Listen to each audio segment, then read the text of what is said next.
Hello and welcome to another segment of Western Wisconsin Journal. I'm Jamie Johnson, the legal and government correspondent. And today, my guest is the library director of the Hudson Area Library, for now, Shelly Tougas. And I say for now, not because your job is in jeopardy, but because there is a lot of questions, and that's what we'll hear about as far as the existence of the Hudson Joint Library. Is that correct? Absolutely. And there's so much information out there right now, and it's just important that people understand the decisions that are being made have to do with funding and governance, and that if this has been their library, it's still their library. Okay. And so that's a great intro to the subject, but let's dispel right off the top the notion that if they've heard that, whether they live in the town of Hudson or the village of North Hudson, that which has voted to leave the Hudson Area Library, Joint Library, that they can't check out books or be customers of the library. True or false? Yes, absolutely false. If you live in St. Joe, the town of Hudson, the village of North Hudson, or anywhere in the region, we are your library. We are happy to have you. If you come through our doors, we're there for you. Okay, we wanted to get that right off, and we'll reinforce that as we go on with this interview. But let's start from telling the folks the difference between a municipal library and an area joint library, because Hudson has had both. Yes. I understand that our area joint library is only about the last 20 years. Yes. So municipal library is just one community funds and runs its library. A joint library, it could be a county and a city, multiple cities, just 2 cities. In our community, it was 4 municipalities, and then they share governance, share funding. Everybody is represented on the library board. And how many libraries total are there in the state of Wisconsin? There are 380 libraries. Only 28 are joint libraries. It's a pretty unique structure. And we serve just over 30,000 people. So the Hudson Area Public Library is the 32nd largest library in the state. 32nd largest, okay. So we're in the top 10%. Yep.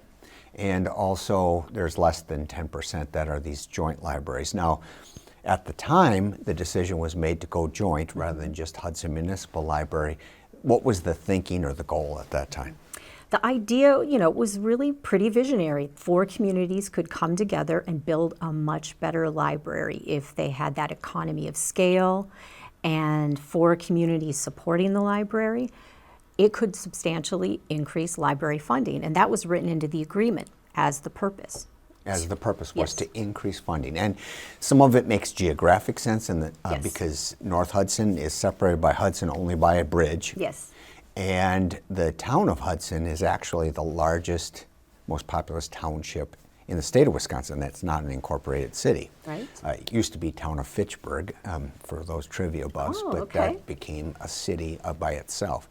And we have, I think it's 15,000 plus residents in the town of Hudson. So, like you said, getting economy of scale. Yes. All right. And St. Joe is growing like crazy. Right. Yeah. So the idea was to give a solid base of funding by shared among municipalities. Yes. So then they created a joint library board, and its members would be appointed by the mayor or the village president or the town president, whatever. And so representatives from the 4 municipalities would be on the board and oversee the budget and so forth, and hiring people like you. Now, you've been with the library how long? 2016 is when I started. I became interim director in 2020, kind of right early on in the pandemic, and was hired officially as director a year ago. Okay. So while you're in your position, not real long, kind of stepping into a firestorm, but nonetheless, a good base of knowledge as far as how the library was run. And I've been in this community 32 plus years. I remember when it was down in the Carnegie building downtown. Then it moved to this building where we're at, which is also known as the old courthouse. Right.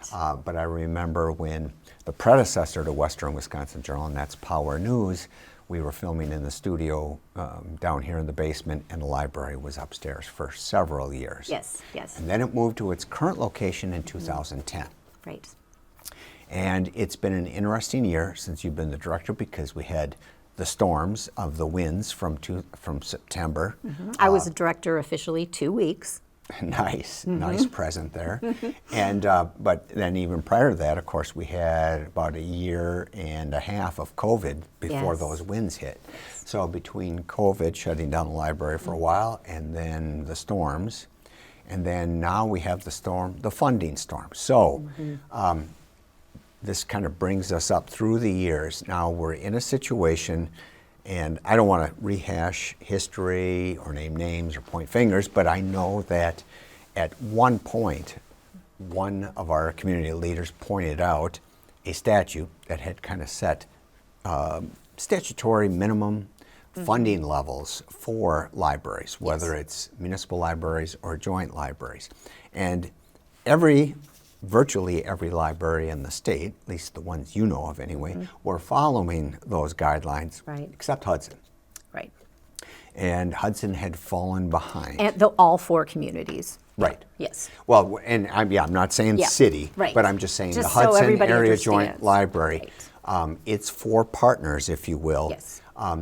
were funding the library out of their general budgets, basically, correct? Yes. Not a separate library tax, which many libraries in the state have. Well, it does come out of their general budget, but it is set by a very complicated formula that tells the communities, this is how much you have to pay your library. And if you don't, the county's going to come in and tax you too.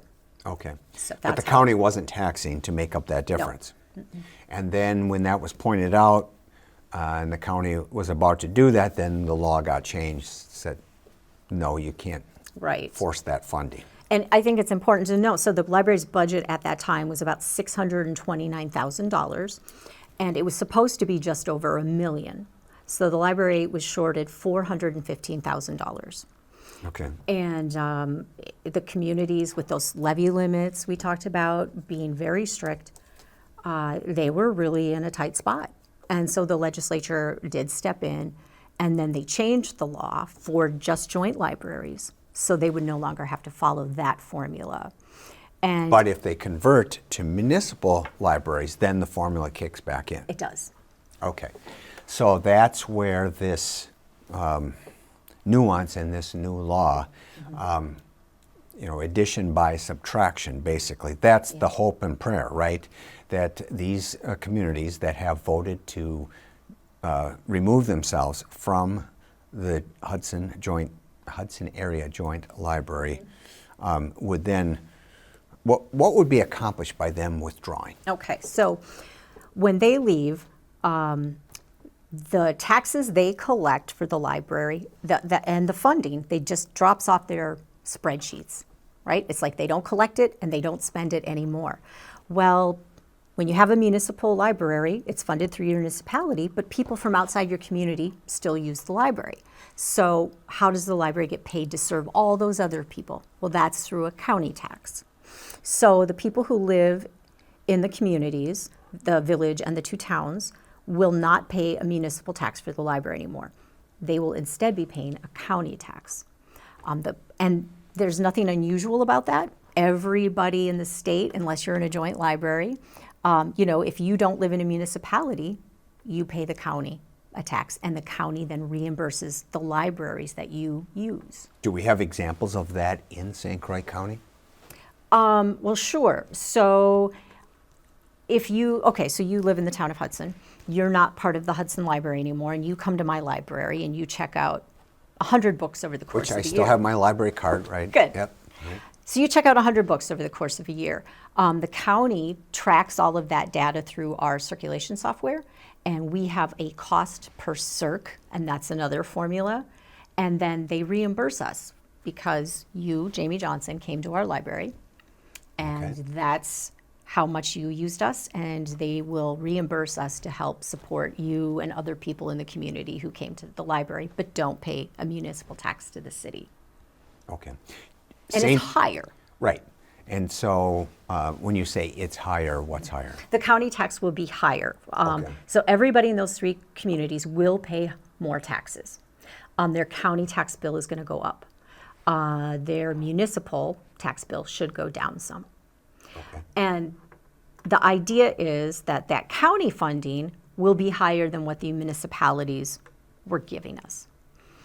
And it's going to vary every year because the formula that calculates that, it changes. The variables in it change. So I can't tell you for sure what it's going to be year to year. I can tell you that the data, the most recent data, we would get $450,000 from the county. And when you add up everything we're getting, that's about $6,000 more than what we would be getting from those communities. If the joint library continued? Yes. Okay. So this represents maybe a 6,000, still a far cry from the 415,000 you're looking for. Yes. So the big game changer is what happens in the city. Okay. And that is where all the question marks are. The communities voted to leave the library system, the joint library, and give the city their tax capacity, meaning they're not going to give the city their tax dollars, but their ability to collect library taxes would go to the city. So the city can collect its library taxes and use the ability to collect taxes from those three communities and apply it to city residents, if that works. And the reason we were asking everybody to just take a beat and not make any big decisions yet is because we just don't know how that's going to work. And the Department of Revenue is going to have to weigh in and work with the city to ascertain, can they do this? To what extent? Can the capacity ever be withdrawn? Assure that it won't affect the city's levy limits? I mean, there's just a lot of unanswered questions. And that makes me nervous. And it's making the city nervous too, I can tell you that. Sure. So as it stands now, as of, let's say, January 2nd, 2023, is there still going to be a joint library? Yes. The withdrawal is December 31st of 2023, so 2024 would be the new municipal library system. They would like to withdraw sooner, and it would generate all these changes sooner, but the city cannot agree to that until they know for sure what they need to do and what the impact's going to be. And we're sitting here in late August, and we're coming up to deadlines for the taxes kind of being set in place for 2023. Budgets are being prepared and so forth. And there's just not enough time to sort out these unanswered questions to get those straight answers and have certainty in that span of time we're talking about. So that's why everything would be delayed a year. And so that funding that the municipalities are trying to back away from as being part of the joint library, that's still going to be in place through the end of 2023. Right. Okay. And then the city will learn what impact it's going to have on taxes in the city and on the city's budget. Okay. That's where some of the substantial increases to the library could come, or would come if it works. Okay. Well, and I don't want to get into too much, what ifs and paint too rosy of a picture or too bleak of a picture either. But I just know that there were some things being contemplated, such as closing on Mondays. Yes. So right now, without any further substantial change or answers to these unanswered questions, what would be the plans of the library, let's say, for the remainder of 2022, as far as hours of operation? Okay, so everything's the same. We have a budget we adopted at the beginning of the year, and that will play out until December. It's 2023 that we're working on right now, and we are going in with the assumption that we'll have exactly the same funding in 23 as we had in 22. And that is not a good scenario. We will have a $200,000 shortfall. And this year we were supposed to close on Mondays. And in December of last year, halfway through the month, our Hudson Area Library Foundation stepped forward and said, we have had a really good fundraising year for the library, and we have enough money to pay for all your programs, to pay for your technology, because we have no tax dollars for that. And we can pay a huge chunk of your collection. And that gave us the flexibility in the budget to stay open on Mondays this year. So that was thanks to all the people who donated to the foundation. So this year, the Friends of the Library and the Hudson Area Library Foundation are hoping to raise enough money to keep us open on Fridays and backfill the collection from last year, plus pay for all the programming and some of our technology needs. We'll also use some of our unrestricted funds. So it's a total of $200,000. That's almost 20% of our budget is now coming from donations.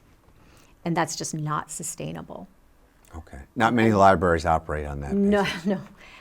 Hopefully no government operates like that. But and the foundation can't guarantee that they'll raise $120,000, $140,000. Right. That's their goal, and people have been beyond generous and supportive for our library. I mean, to the point where you come in the morning and that's what infuses you and that's what energizes you for the day, is this love that we've had in our community. And so we're hopeful, but we also know that, you go to the people with the tin cup too often and people get frustrated. So what options do you have, and again, we don't need to get into super detail, but just what options do you have as a library as far as if you have to do belt tightening to the degree that we're talking about here? I mean, obviously we've already talked about cutting hours of operation, but can you reduce or even eliminate purchases of new materials in order to get by in a stopgap measure, or is there? Right now, our collection budget would be, without those donations, about $10,000. And in 2010, so 12 years ago, we spent $109,000 on books. Okay. So this year we would spend $12,000. Okay. You have to spend $2,500 to be a library in the state of Wisconsin. Okay. That's where I had heard somewhere there was a number that there's a minimum, and that was the first budget I proposed. And that's regardless of size. Yes. So now areas that have their own library, I'm assuming New Richmond. Yes. And it was trying to get examples in St. Croix County. So Roberts. Yes. Hammond. There's 11 St. Croix County libraries. Okay. And so if a Town of Hudson resident were to say go to City of New Richmond, check out a book, it would get tracked and there would be a reimbursement to New Richmond for that town residents' use of that? If you are in a municipality, there's no reimbursements back and forth. It's only if you are a resident who doesn't live in a municipality that reimbursements kick in. Well, when you say resident of a municipality, like for 2023, all right, assuming that timetable doesn't get moved up, and it's not going to be until the end of 2023. So Town of Hudson residents, there's no state law that says you have to go to your Hudson area library. You could go to any library. It's just that Hudson town residents are being taxed based on being a partner only through the end of December 31. Correct. And then their taxes are going to go up. Right. And I got that. All right. Yeah. So with that, what other ways there's programming, obviously. Yep, so. We have tremendous programs and a big summer reading program. In 19, before the pandemic, 20,000 people came to our programs. All of those are funded from donations. Okay. So those can't be cut. And then we have, fixed costs like, we can't turn off the lights, we have to pay the utilities. So most of those costs are fixed. I think our technology budget last year was about $4,000, and that just covers like the maintenance contracts and subscriptions, So delay purchases but we don't have any budgeted. And we've cut staff development, all of that. That all comes from our foundation. So then it's just staff. We can't really, there's not much in the collection left to cut. So that's hence the hours. And we're already understaffed and underpaid relative to libraries our size by a significant amount. So that's why we would close Fridays if we can't make the donations work out. And, we would just end up cutting hours. Okay. Well, Hours of staff. And how can yeah, folks service. help if they say, I want to be able to do my share? The foundation, as you represented, Yeah. that's not a governmentally funded. This is Right. all private donations. So how people Yes. contribute to that, support the library? So the Hudson Area Library Foundation, they have a website and they're also on Facebook. And so they have PayPal that you can go in and make donations, or you can send a check to them, just to the library, and they take it from us. And they are a separate organization from the library. The foundation is a 501c3, Yes. so these are tax deductible contributions. Absolutely. And a lot of people, they had an incredible year last year for donations, which is why we were able to stay open. And also they got donations related to the storm to fix things that we weren't sure insurance would cover. We don't have enough landscaping money, that kind of thing. So people have been incredibly generous. The Friends of the Library also have a bookstore in the library where they have amazing titles at great prices. And visiting that bookstore and purchasing those books, all that money comes back to the library. Okay, very So good. yeah, those are both incredible things.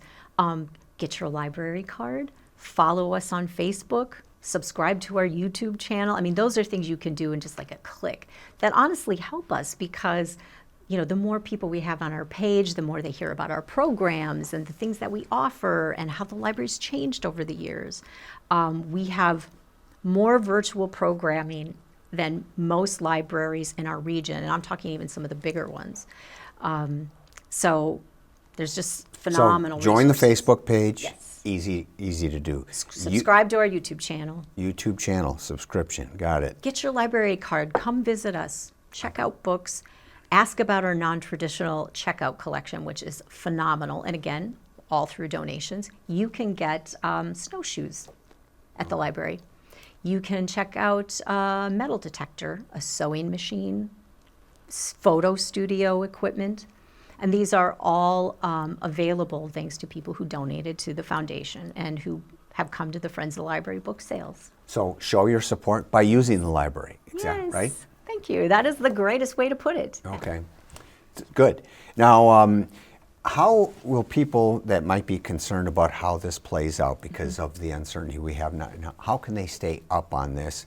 I suppose they could follow the city council minutes. Yes. But is there anything that the library has on its website that will get updated as there's updates on the situation? Yes, we have a page that has both our storm updates, and right now we have a frequently asked questions up about all of this transition.